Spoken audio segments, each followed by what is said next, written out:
Hello friends, मैं अंकित कुमार। मैं आप सभी का स्वागत करता हूं अपने YouTube channel India medical lecture Ankit में। और आज हम आपको बताने वाले हैं मेफ्टाल सस्पेंशन और ड्रॉप्स के बारे में, जिसका उपयोग ज़्यादातर बच्चों में किया जाता है। इसके यूज के बारे में बताएंगे कि इसका उपयोग कब किया जाता है, इस दवा को बच्चों को कब पिलाया जाता है, कौन सा ऐसा बीमारी होता है कि इस दवा को बच्चों को पिलाया जाता है। उसके बाद हम इसके डोज के बारे में बात करेंगे कि अगर इस दवा को बच्चों को पिलाना है तो कितने मात्रा में इस दवा को बच्चों को पिलाएंगे। अगर इस दवा को बच्चों को पिलाना होगा तो इस दवा का कितना मात्रा बच्चों को पिलाएंगे। उसके बाद हम इसके साइड इफ़ेक्ट के बारे में बताएंगे कि अगर इस दवा को बच्चों को पिलाते हैं तो इस दवा का साइड इफ़ेक्ट बच्चों पर होता है तो क्या क्या साइड इफ़ेक्ट देखने को मिल सकता है, क्या क्या लक्षण है जो कि देखने को मिल सकता है। उसके बाद हम प्रिकॉशन के बारे में बताएंगे। प्रिकॉशन का मतलब होता है सावधानी और चेतावनी। अगर इस दवा को बच्चों को पिलाना होगा तो कौन सा ऐसा सावधानी और चेतावनी है जिसको ध्यान में रखकर इस दवा को बच्चों को पिलाना है। अगर इस दवा को बच्चों को पिलाना होगा तो कौन सा ऐसा सावधानी है जिसको ध्यान में रखकर इस दवा को बच्चों को पिलाना है। उसके बाद हम इसके ब्रांड नेम के बारे में बताएंगे कि अगर इस दवा को किस नाम से आप किसी भी मेडिकल से ख़रीद सकते हैं। अगर आपको इस दवा को ख़रीदना होगा तो कौन सा ऐसा नाम है जिस नाम से इस दवा को आप किसी भी मेडिकल से आसानी से ख़रीद सकते हैं। वीडियो को लाइक, चैनल को सब्सक्राइब और बेल आइकन प्रेस करना ना भूलें। थैंक यू दोस्तों, चलते हैं वीडियो की ओर। अब हम इस दवा के यूज के बारे में बताएंगे कि इस दवा का उपयोग कब किया जाता है, कौन सा ऐसा कंडीशन होता है कि इस दवा को बच्चों को पिलाया जाता है, और बच्चों में कौन सा ऐसा बीमारी होता है कि इस दवा को बच्चों को पिलाया जाता है। Stomach pen. स्टोमक पेन का मतलब होता है पेट का दर्द। अगर बच्चों में पेट का दर्द हो रहा है तो इस समय दवा को बच्चों को पिलाने से उसका पेट का दर्द आसानी से ठीक हो जाए। अगर बच्चों में पेट का दर्द हो रहा है तो उस समय इस दवा को पिलाने से उसका पेट का दर्द आसानी से ठीक हो जाएगा। Next, gas problem. Gas problem का मतलब होता है गैस की समस्या। अगर बच्चों को गैस की समस्या हो रही है जिसके कारण उसका पेट उट फूल जा रहा है, उस समय भी इस दवा को बच्चों को पिला सकते हैं। Next, stomach cramps. Stomach cramps का मतलब होता है पेट में ऐंठन, पेट में मरोड़ और उसके वजह से पेट में दर्द होता है, उस समय भी इस दवा को बच्चों को पिला सकते हैं। Next, constipation. कॉन्स्टिपेशन का मतलब होता है कब्ज। और कब्ज किसे कहते हैं? अगर बच्चा का लैट्रिन नहीं हो रहा है, बच्चा 2-4 दिन से लैट्रिन नहीं पास कर रहा है, उसका लैट्रिन फ्रेश नहीं हो रहा है और वह लैट्रिन नहीं कर पा रहा है तो उसे कब्ज बोला जाता है। कब्ज किसे बोला जाता है? अगर बच्चा 2-4 दिन से लैट्रिन नहीं कर रहा है, उसको लैट्रिन नहीं हो रही है तो उसे कब्ज बोला जाता है। और उसके वजह से बच्चों में पेट का दर्द होता है। अगर कब्ज बनाएगा तो उसके वजह से बच्चों में पेट में दर्द होने लगता है, तो उस समय भी इस दवा को बच्चों को पिलाया जाता है। Next, stomach bloating. Stomach bloating का मतलब होता है पेट फूलना। अगर बच्चा का पेट उट फूल जाता है, गैस उस बना देता है, गैस बनाने के कारण उसका पेट उट फूल जाता है, तो उस समय भी इस दवा को बच्चों को पिलाया जाता है। Next, diarrhoea. डायरिया का मतलब होता है दस्त। अगर बच्चों को बार बार लैट्रिन आ रही है, दस्त किसे कहते हैं? जब बच्चों को बार बार लैट्रिन हो रही है, लूज मोशन हो रही है, बार बार लैट्रिन कर रहा है, तो उसे डायरिया और दस्त बोला जाता है। डायरिया दस्त किसे बोला जाता है? अगर बच्चा बार बार लैट्रिन कर रहा है, एक दिन में 5 बार, 6 बार, 8 बार, तो उसे डायरिया बोला जाता है और उसी को दस्त बोला जाता है हिंदी में। तो उस समय भी इस दवा को बच्चों को पिलाया जाता है। Next, irritable bowel syndrome. संवेदनशील आंत की बीमारी। यह बच्चों में आंत की बीमारी है जिस समय इस दवा को बच्चों को पिलाया जाता है। इस बीमारी में भी इस दवा को बच्चों को पिलाया जाता है। सबसे पहले पेट का दर्द। अगर बच्चों में पेट का दर्द होता है तो उस समय भी इस दवा को बच्चों को पिलाएंगे। गैस की समस्या। अगर बच्चों की गैस की समस्या होती है और उसके वजह से पेट दर्द करता है, बच्चों का पेट फूल जाता है, उस समय भी इस दवा को बच्चों को पिलाएंगे।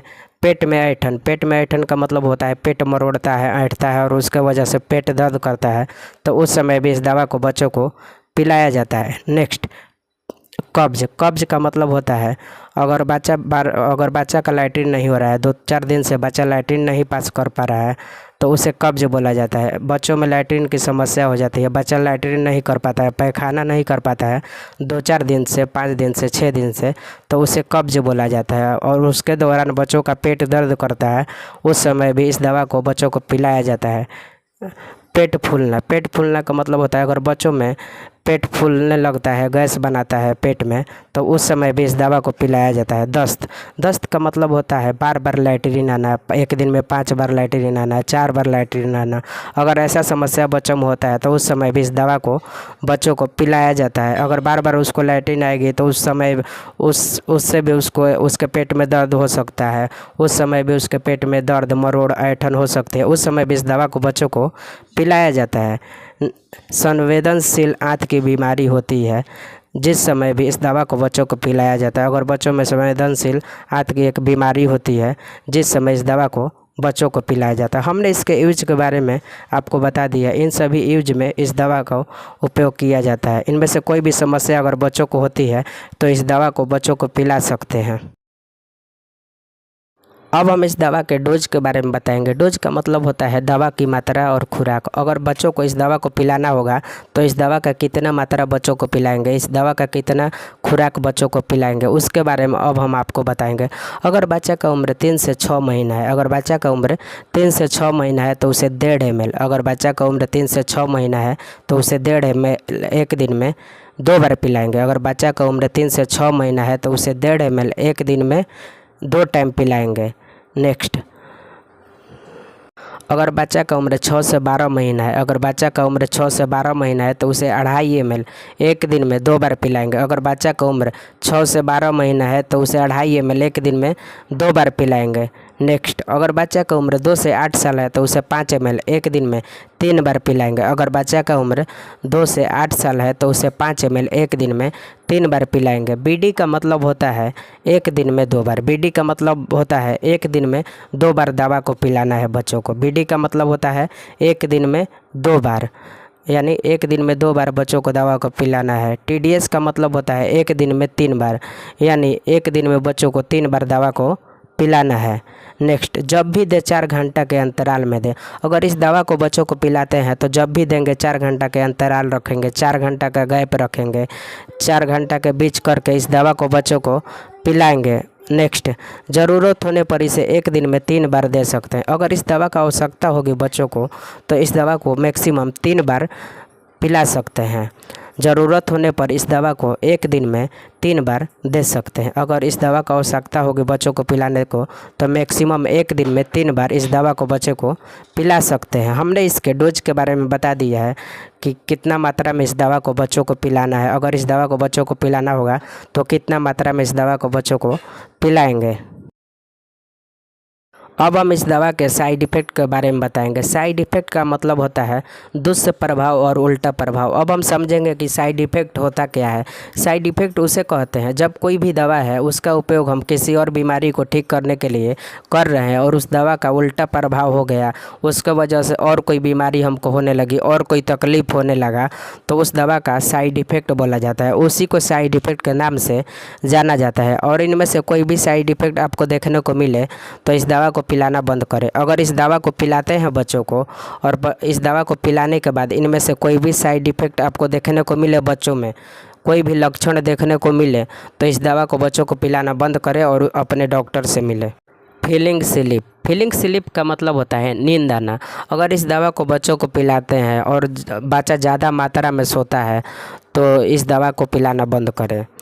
अगर इस दवा को बच्चों को पिलाते हैं और बच्चा जितना मात्रा में सोता था उससे भी ज़्यादा मात्रा में सो रहा है तो इस दवा को बच्चों को पिलाना बंद करें। Next, dizziness. डिजनेस का मतलब होता है चक्कर आना। अगर इस दवा को पिलाने के बाद बच्चों को बार बार चक्कर आता है तो इस दवा को पिलाना बंद करें। Next, blurred vision. Blurred vision का मतलब होता है धुंधला दिखाई देना। इस दवा को पिलाने के बाद बच्चों को अगर उसको धुंधला तरह के दिखाई देता है तो इस दवा को ना पिलाएं।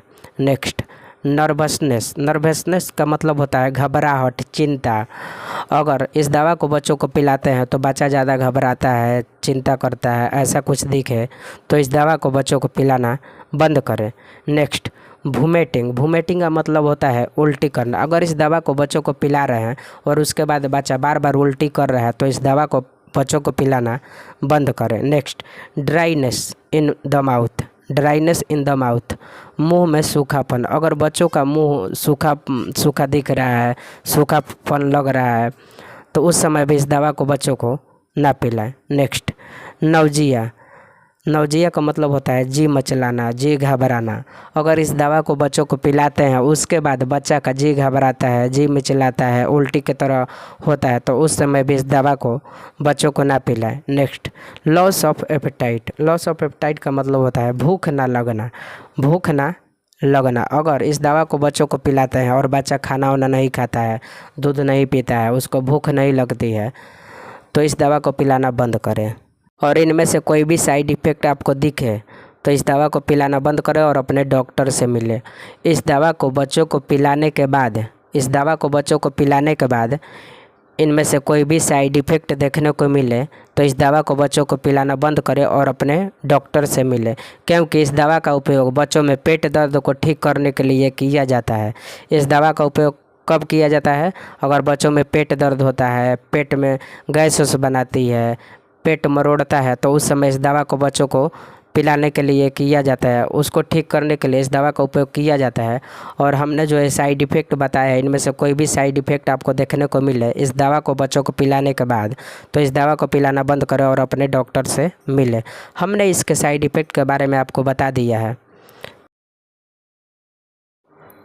अब हम इस दवा के प्रिकॉशन के बारे में बताएंगे। प्रिकॉशन का मतलब होता है सावधानी और चेतावनी। अगर इस दवा को बच्चों को पिलाना होगा तो कौन सा ऐसा सावधानी है जिसको ध्यान में रखकर इस दवा को बच्चों को पिलाना है? अगर इस दवा को बच्चों को पिलाना होगा तो कौन सा ऐसा सावधानी है जिसको ध्यान में रखकर इस दवा को बच्चों को पिलाना है? This medicine should not be given to a child how has liver and kidney disease. जिस बच्चे को लीवर और किडनी की बीमारी है उसे इस दवा को नहीं पिलाना है। अगर कोई बच्चा है और उसको पहले से लीवर और किडनी से जुड़ी कोई बीमारी है या लीवर या किडनी की कोई बीमारी है तो वैसे बच्चों को इस दवा को ना पिलाएं, वैसे बच्चों को उस दवा को ना पिलाएं। Next, do not give this medicine in large quantity to your children. इस दवा को अपने बच्चों को ज़्यादा मात्रा में ना पिलाएं। इस दवा को अपने बच्चों को ज़्यादा मात्रा में ना पिलाएं। इस दवा को ज़्यादा मात्रा में बच्चों को नहीं पिलाना है। अगर बोला गया है कि 2 ml इस दवा को बच्चों को पिलाएं तो 2 ml ही पिलाएं। कितना ml पिलाएं? 2 ml ही पिलाएं। उससे ज़्यादा मात्रा में इस दवा को बच्चों को नहीं पिलाएं, नहीं तो बच्चों को समस्या हो सकती है। अगर 2 ml बोला गया है तो 2 ml पिलाएं, 2.5 ml बोला गया है तो 2.5 ml पिलाएं, 5 ml बोला गया है तो 5 ml पिलाएं। जितना ml बोला गया है उतना ही ml पिलाएं। उससे ज़्यादा मात्रा में इस दवा को बच्चों को नहीं पिलाएं, नहीं तो बच्चों को और कोई समस्या हो सकती है और कोई परेशानी दिखने को मिल सकती है बच्चों में। Next, do not give this medicine to your child for more than 3 days without doctor's advice. Doctor के सलाह के बिना अपने बच्चों को यह दवा 3 दिन से ज़्यादा ना पिलाएं। अगर इस दवा को आप किसी भी मेडिकल से अपने मन से स्वयं से खरीद कर लाते हैं और बच्चों को पिलाते हैं और उसका पेट का दर्द ठीक नहीं हो रहा है और आप 4 दिन से पिला रहे हैं तो मैक्सिमम 4 दिन ही पिलाएं। अगर इस दवा को आप स्वयं से खरीद कर अपने मन से खरीद कर किसी भी मेडिकल से लाते हैं तो मैक्सिमम 4 दिन बच्चों को पिलाएं। और उससे ज़्यादा दिन बच्चों को पिलाना है तो डॉक्टर का सलाह लें, उसके बाद उससे ज़्यादा दिन पिलाएं। अगर इस दवा को आप स्वयं से खरीद कर किसी भी मेडिकल से लाते हैं तो इस दवा को मैक्सिमम 3 से 4 दिन बच्चों को पिलाएं, उससे ज़्यादा दिन ना पिलाएं। और उससे ज़्यादा दिन पिलाना होगा तो डॉक्टर के सलाह लेकर पिलाएं। अब हम इस दवा के ब्रांड नेम और कंपोजिशन के बारे में बताएंगे। ब्रांड नेम का मतलब होता है कौन सा ऐसा नाम है जिस नाम से इस दवा को आप किसी भी मेडिकल से आसानी से खरीद सकते हैं। अगर इस दवा को आपको ख़रीदना होगा तो कौन सा ऐसा नाम है जिस नाम से किसी भी मेडिकल से आप इस दवा को आसानी से खरीद सकते हैं। और कंपोजिशन का मतलब होता है कि इस दवा में क्या उपस्थित होता है, कौन सा ऐसा कंटेंट्स होता है जो कि इस दवा में उपस्थित होता है और वह पेट दर्द को ठीक करता है, बच्चों में पेट दर्द को ठीक करता है। सबसे पहले हम ब्रांड नेम के बारे में जानेंगे कि इस दवा को कौन सा ऐसा नाम है जो कि इस दवा को आप किसी भी मेडिकल से आसानी से खरीद सकते हैं। मेफ्टाल स्पास सस्पेंशन जो कि 60 ml के स्ट्रेंथ में आता है। मेफ्टाल स्पास सस्पेंशन जो कि 60 ml के स्ट्रेंथ में आता है। इस नाम से भी इस दवा को आप किसी भी मेडिकल से आसानी से खरीद सकते हैं। नेक्स्ट, मेफ्टाल स्पास सस्पेंशन जो कि 30 ml के भी स्ट्रेंथ में आता है। इस नाम से भी इस दवा को आप किसी भी मेडिकल से आसानी से खरीद सकते हैं। मेफ्टाल स्पास ड्रॉप्स जो कि 10 ml के स्ट्रेंथ में आता है। इस नाम से भी इस दवा को आप किसी भी मेडिकल से आसानी से खरीद सकते हैं। मेफ्टाल स्पास ड्रॉप्स जो होता है जो कि 10 ml का होता है, इसका उपयोग नवजात शिशु में किया जाता है। जो छोटे छोटे एकदम बच्चे होते हैं, 1 महीना 2 महीना 3 महीना 4 महीना का जो बच्चे होते हैं, उनमें ड्रॉप का उपयोग किया जाता है। मेफ्टाल स्पास ड्रॉप्स जो कि 10 ml के स्ट्रेंथ में आता है। अब हम इसके कंपोजिशन के बारे में जानेंगे। कंपोजिशन का मतलब होता है कि इस दवा में जो मेफ्टाल स्पास में जो दवा है, इसमें क्या पाया जाता है, कौन सा ऐसा कंटेंट पाया जाता है जो कि बच्चों में पेट दर्द को ठीक करता है। डाइक्लोमाइन हाइड्रोक्लोराइड और सेमिथ्रिक्सोन पाया जाता है जो कि बच्चों में पेट दर्द को ठीक करता है। क्या पाया जाता है? डाइक्लोमाइन हाइड्रोक्लोराइड और सेमिथ्रिक्सोन पाया जाता है जो कि बच्चों में पेट दर्द को ठीक करता है। हमने इसके ब्रांड नेम और कंपोजिशन के बारे में बता दिया है। ब्रांड नेम का मतलब होता है कि किस नाम से इस दवा को आप किसी भी मेडिकल से खरीद सकते हैं, और कंपोजिशन का मतलब होता है कि इस दवा में क्या पाया जाता है, कौन सा ऐसा कंटेंट्स होता है जो कि उपस्थित होता है, कौन सा ऐसा सब्सटेंस होता है जो कि इस दवा में उपस्थित होता है।